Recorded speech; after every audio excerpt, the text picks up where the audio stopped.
The transport skims across the courtyard faster than it should, and before the warning bell even finishes its first note, a hand closes around my arm and pulls me sideways out of its path.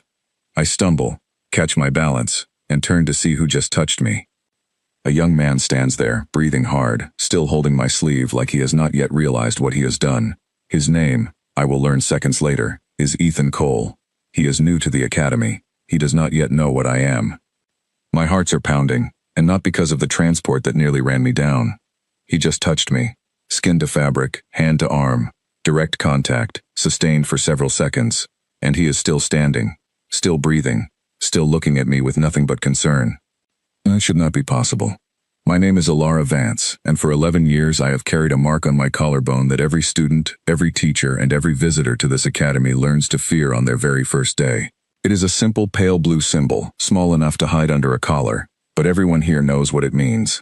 It means my body carries a passive neural signal that reacts violently with almost any advanced nervous system. It means that closeness to me, for most living beings, ends in seizure, collapse, and death within the hour. It is not a threat I choose to make. It is simply what I am. So when Ethan Cole let go of my arm, laughed a little at his own reflexes, and asked if I was all right, I did not answer right away. I was too busy waiting for him to fall. He did not fall. "You grabbed me," I said, when I finally found my voice. "You should not have done that." "You were about to get hit by a transport," he said, like this was a completely reasonable answer. "I am marked," I said, tapping my collarbone. "Do you understand what this means?" He glanced at the mark, tilted his head and shrugged. I read the orientation packet, something about a resonance hazard. Didn't really get the memo on staying away from people, if that's what you're asking. I studied him carefully, searching his face for any early sign of what should already be happening to him. A flush of blood to the skin, a tremor in the hand, a flicker behind the eyes that signals the brain beginning to misfire. There was nothing, only mild curiosity. I told him to leave before something changed. He did not leave. He walked me the rest of the way to the science hall, chatting the whole time about how strange the transport lanes were designed, as if he had not just broken a rule that every other student on this campus has followed without question for years. That night I ran 3 separate scans on the sleeve of my uniform, searching for any biological trace that might explain what had happened. I found nothing unusual, no resonance transfer, no sign that contact had occurred at all, aside from a faint smear of dust from his hand. It made no sense, and it kept me awake far longer than I wanted to admit. The next morning, he sat down across from me at breakfast. The hall went quiet in the way it always does when someone approaches my table, except this time the quiet had a different shape to it. It was not relief that someone had finally learned better. It was surprise, because nobody sits at my table twice. "You are back," I said. Figured the seat by the window was still open. He set his tray down like this was any ordinary decision. Nobody else seems to want it. "There is a reason for that." "Yeah, I heard. Some kind of neural thing. Contact with you is supposed to be dangerous." He picked up his fork. "I touched your arm yesterday and I feel completely fine. That does not mean it is safe. It might simply mean the effect has not caught up with you yet." He did not seem worried by this. If anything, he seemed intrigued, the way a person looks at a puzzle they have decided to solve out of stubbornness rather than necessity.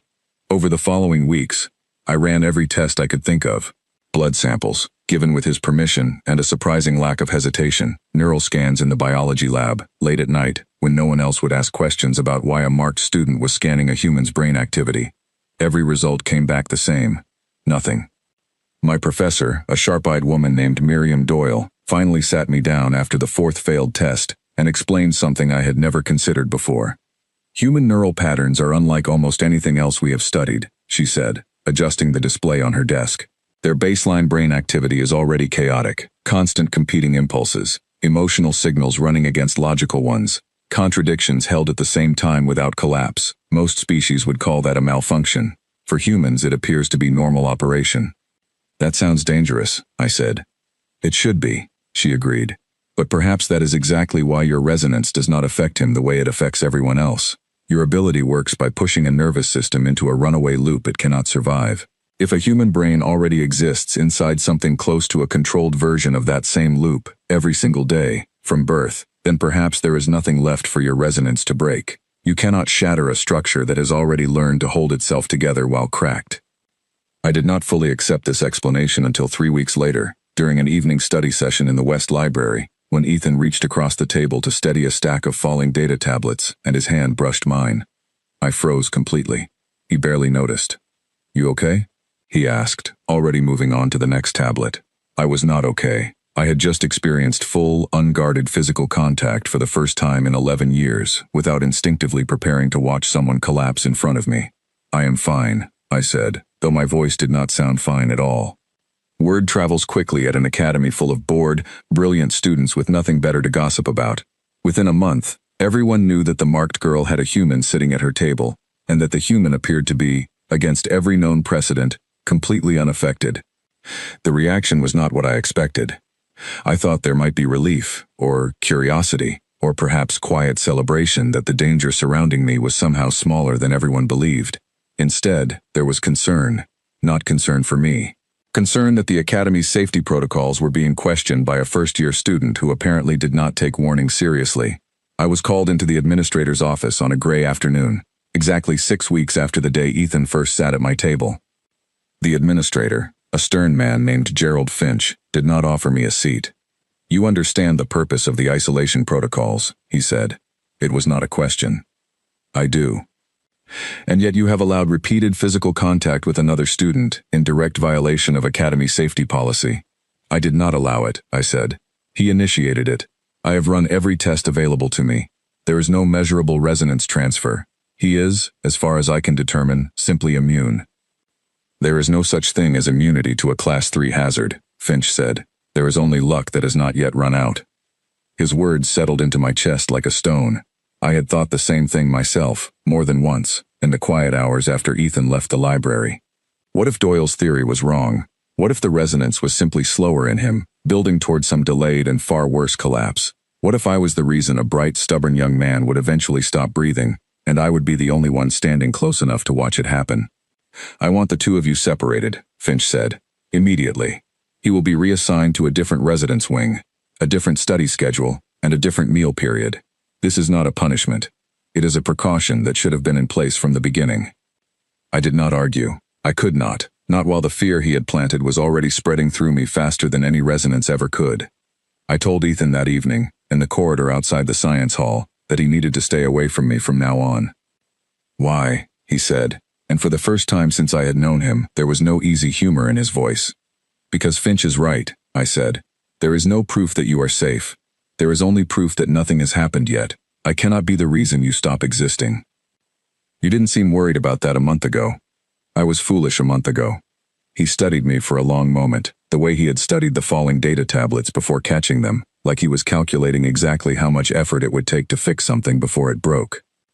"Doyle told me about her theory," he said. "The chaos thing. The idea that our brains already run on contradictions. It is only a theory. Maybe. But I've had 4 scans done on me since I met you, and every single one came back clean. That's not luck running out slowly. That's a pattern." He took a step closer, close enough that the old instinct in me screamed to step back, and I did not move. "I'm not asking you to prove I'm safe. I'm asking you to stop deciding for me what risks I'm allowed to take." I had no answer for that. Nobody had ever spoken to me as though my danger was something to be weighed and chosen, rather than something to be feared and avoided entirely.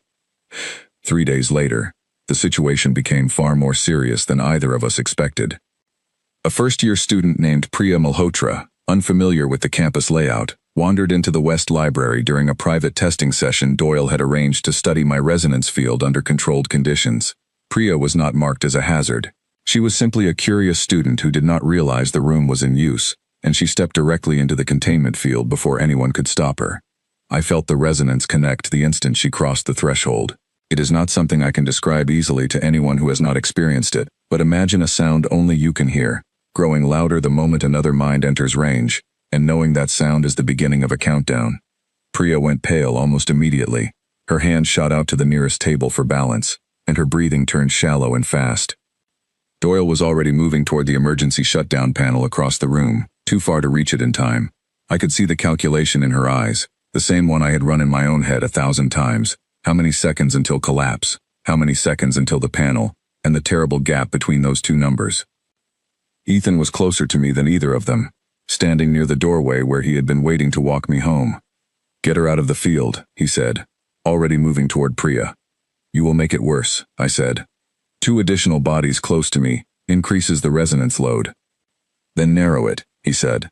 Doyle said the field responds to attention, not just proximity. You said it yourself, weeks ago, when you were running scans on me.